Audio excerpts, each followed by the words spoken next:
I'm Ryan Blake here at SBC Sports Broadcasting Camp. I'm here with Sam and Joe, and today, our first topic of the day, we're going to talk about which is a bigger free agent destination, the Knicks or the Nets. We'll give it to Sam. Well, clearly, the Brooklyn Nets proved during this year's free agency that they are the better free agent destination.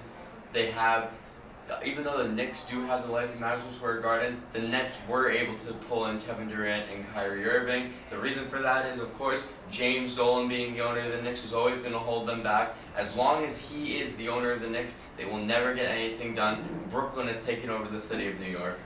I like agreeing with you, but I'm going to have to disagree with you. I do agree with you. Dolan should sell the team. I think everybody agrees with that. But I do think the Knicks are the biggest free agent destination. Because even though they didn't sign the big guys like KD and Kyrie, Manhattan is still more attractive than Brooklyn and New York. MSG is like better than Barclays Center any time of the Do you day. care about going to play at an arena that's $1 billion? Each of them are both billions of dollars. If you're getting more money, it's like, who cares about being in an arena? You're playing the sport you love. They're both billion-dollar arenas, both nice arenas. Who cares about all like the glory? What has Madison Square Garden done? 2 championships? And 40 years ago was the last Talking about one? the Knicks, not Madison Square Garden. Second of all, the Knicks, it will always be a better free agent destination. This isn't about a better run basketball team right now because then it's the Nets. Well, who's going to the Knicks? Who's going there? Well, I mean, exactly. I said they didn't sign the big name guys like KD and Kyrie. They only got guys like Randall, Gibson, and Portis. So how does that make them a better free agent destination? Because it's Manhattan. It's not about if like a max name free agent had most max name free agents that had the choice between the Knicks and the Nets, they would choose the Knicks. And I honestly feel that the Knicks are just so Dolan should sell the team, but the Knicks MSG, it's like one of the most prestigious arenas of all time. And like obviously people want to go to the Knicks because it's New York. It's like they have Spike Lee, they have everybody. Brooklyn, it's just like it's a better run basketball team and it's not a more attractive free agent destination. It's as simple as that. That's all I can put it in.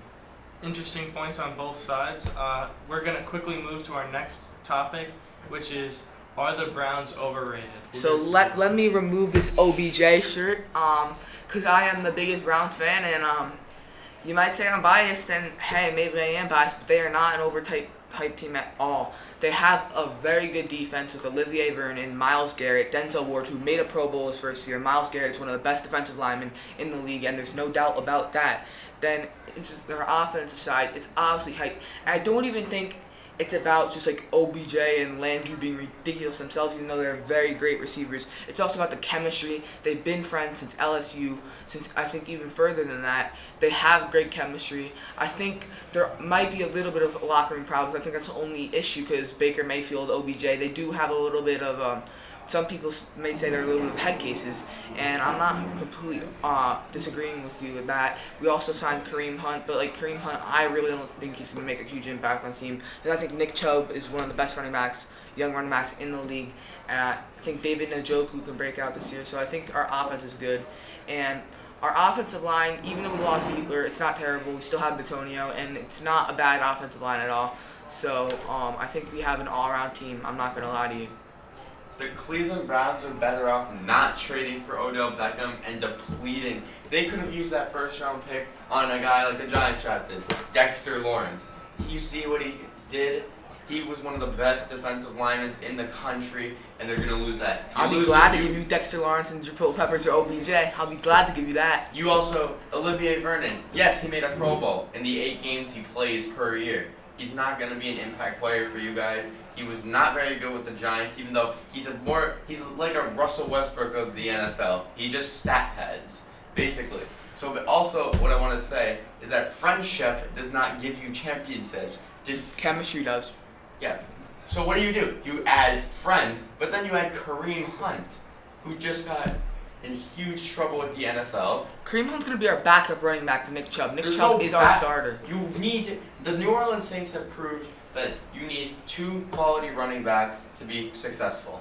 Well, we're going to end it off on that note, so...